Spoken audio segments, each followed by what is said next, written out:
کوئی مسئلہ نہیں میرے لیے. کسی نے امام سے پوچھا کہ وہ زمینیں جن کو امام کے نام پر وقف کر دیا جائے،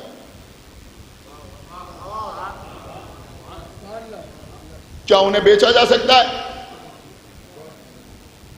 سمجھ رہے ہیں آپ؟ امام نے فرمایا کہ نہیں بیچا جا سکتا. آپ نے کچھ غور کیا یا نہیں غور کیا؟ میں سرکار باب الحوائج کے ایوان میں پڑھ رہا ہوں، میں آپ کی خدمت میں عرض کر رہا ہوں کہ وقف بورڈ سے نو ڈیوز مل سکتا ہے، لیکن بارگاہ امام سے نو ڈیوز یا نو آبجیکشن کا سرٹیفکیٹ نہیں مل سکتا. نو آبجیکشن جو ہے وہ بارگاہ امام سے نہیں مل سکتا. امام نے فرمایا کہ وہ زمینیں جو امام کے نام پر وقف کر دی جائیں ان کو بیچا نہیں جا سکتا. اس کے بعد کسی نے امام سے پوچھا، اب سنیں بہت غور سے سنیں، کسی نے امام سے سوال کیا کہ اگر کسی شخص کے پاس مال امام ہے، اس کے کنٹرول میں ہے، اور وہ اس کو اپنا مال سمجھ کے خرچ کر رہا ہے، سنیے، وہ اس کو اپنا مال سمجھ کے خرچ کر رہا ہے. اب وہ مال دولت کی شکل میں بھی ہو سکتا ہے، کرنسی کی شکل میں بھی ہو سکتا ہے، زمین کی شکل میں بھی ہو سکتا ہے، جائیداد کی شکل میں بھی ہو سکتا ہے. تو امام کا مال ہے اور اس کو خرچ کر رہا ہے اپنا مال سمجھ کے، یا اپنے مال کی طرح اس پر تصرف کر رہا ہے، تو اس کے بارے میں آپ کا کیا خیال ہے؟ تو آپ کے امام نے تحریری طور پہ جواب دیا کہ ایسے شخص پر ہم بھی لعنت کرتے ہیں.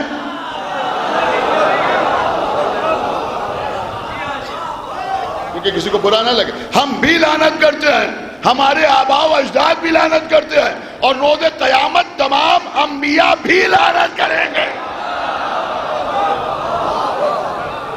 ایک صلوات اور پڑھے بل محمد و آل محمد. دیکھیے، میں بالکل واضح طور پر آپ کی خدمت پہ عرض کر رہا ہوں، مجلس بہت دور دور تک سنی جا رہی ہے. الحمدللہ کبھی اس معاملے میں نے کوئی کمپرومائز نہیں کیا، کوئی رعایت نہیں کی.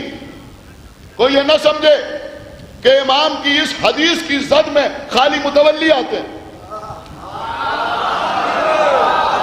سن رہے ہیں آپ یا نہیں سن رہے ہیں؟ کوئی یہ نہ سوچے کہ امام کی اس حدیث کی زد میں صرف، میں نے یہ نہیں کہا کہ نہیں آتے، میں نے کہا یہ نہ سوچے کہ صرف متولی اس کی زد میں آتے ہیں، ہم سے کیا تعلق ہے. نہیں،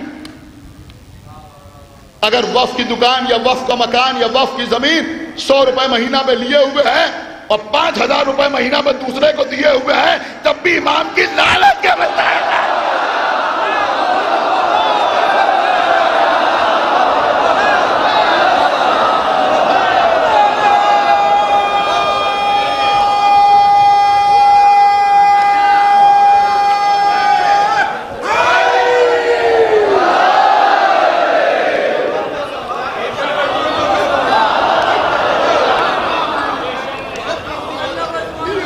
ایک صلوات اور پڑھتے بل محمد و آل محمد.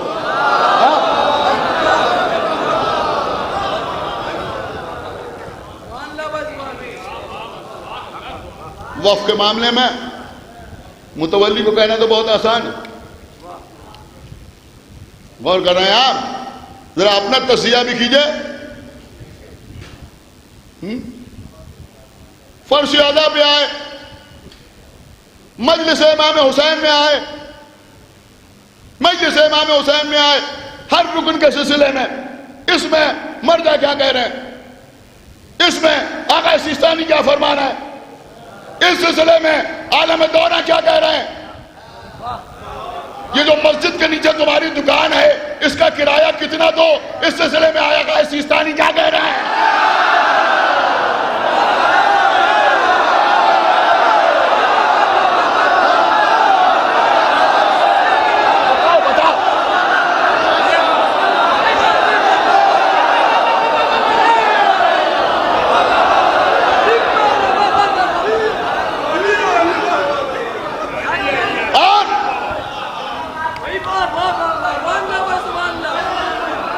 یہ بات اچھی طرح سمجھ، میں اپنے بچوں سے کہہ رہا ہوں، نوجوانوں سے کہہ رہا ہوں، اوقاف میں روزگار کے اوسر نہ تلاش کرو. ایک صلوات پڑھے بر محمد و آل محمد.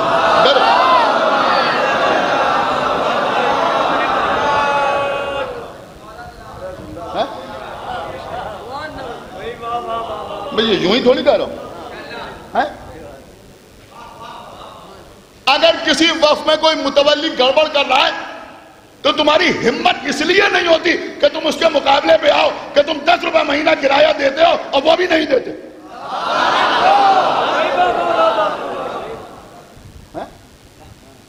سمجھ رہے ہیں آپ؟ پوچھئے کیا دینا چاہیے, پوچھئے. وہاں بھی تو صحیح رہیے. کیا کرایہ دینا؟ سرکل ریٹ سے کرایہ دینا. ایک صلوات پڑھے بر محمد و آل محمد.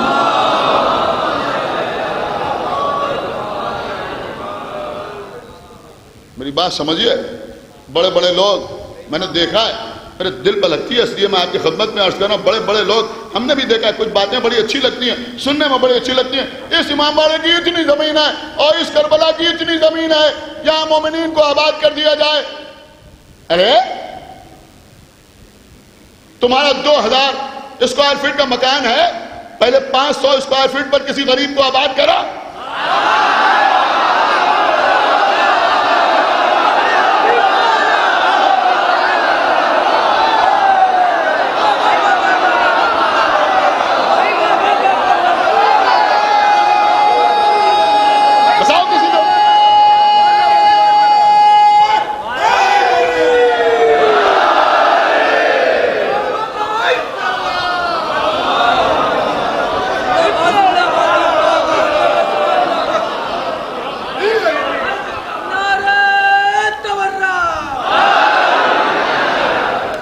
سنا بیٹا مجلس.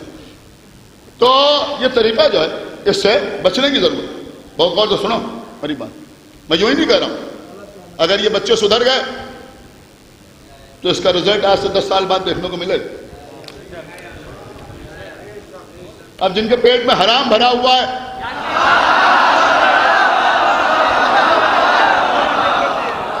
ان کے اوپر میسم زیادی کیا ہے.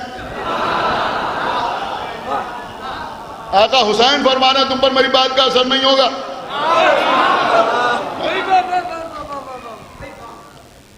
تو بھیا حرام سے بچو. یہ جو لکھنؤ میں نوابین نے اتنے بڑے بڑے روضے بنوائے, اس کے چاروں طرف اتنی بڑی بڑی زمینیں چھوڑ دی. یہ اس لیے چھوڑی تھی کہ یہاں پہ یہ بنا لو, دکانیں بنا لو, مارکیٹ بنا لو, یہ وہ. یہ یوں ہی نہیں چھوڑی تھی. غور کیجیے گا. اس میں کھجور کے پیڑ لگائے گئے, کاہے کے لیے لگائے گئے؟ آم کے پیڑ کیوں نہیں لگائے گئے؟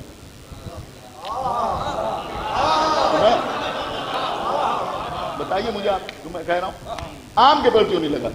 آم کے پیڑ لگتے تو فائدہ ہوتا, فصل بکتی. ان کو معلوم تھا کہ یہاں خالی کھجور کا پیڑ لگے گا, اس میں پھل ول نہیں آئیں گے, اور جو کھجور آئیں گی بھی وہ اس قابل نہیں ہوں گی کہ کھائی جا سکے. لیکن سنیے, یہ ہم ہی بتائیں گے. آپ سمجھ رہے ہیں؟ یہ ہم ہی بتائیں گے. آپ یہ کھجور کے پیڑ لگائیں, کیوں لگائیں, کس لیے لگائیں, بتائیں آپ کو کیوں لگائیں. اب کٹوائے جا رہے ہیں.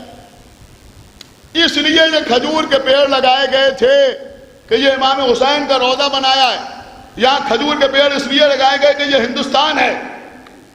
کھجور کے پیڑ اس لیے لگائے گئے کہ جب تم وہاں جاؤ تو تمہیں کربلا کا احساس ہو.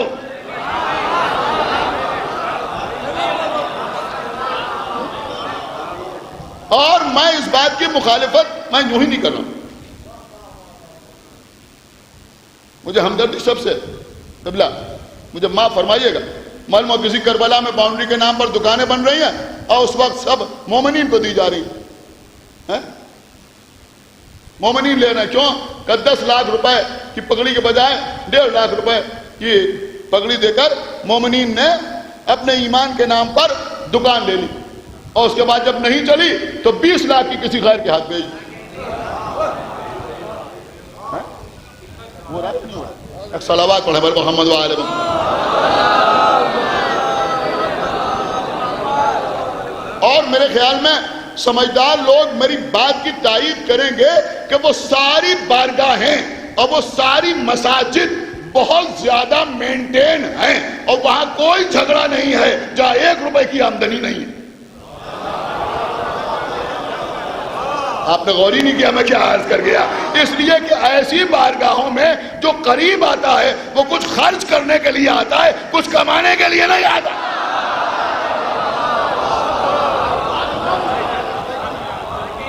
ایک صلوات اور پڑھ دے بل محمد و آل محمد.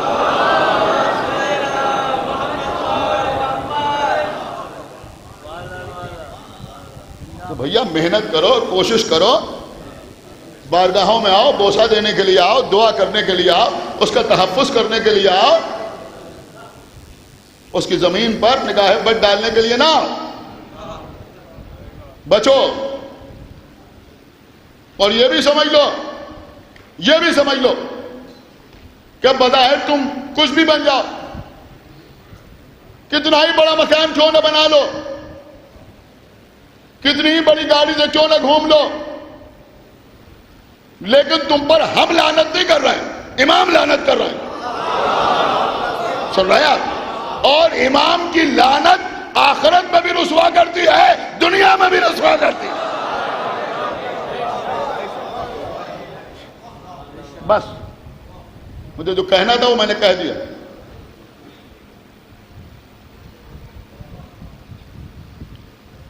تو امام سے ایک سوال یہ بھی ہوا. اب سنیے, بہرحال یہ تو ایک پیغام تھا, اور چونکہ میں نے کل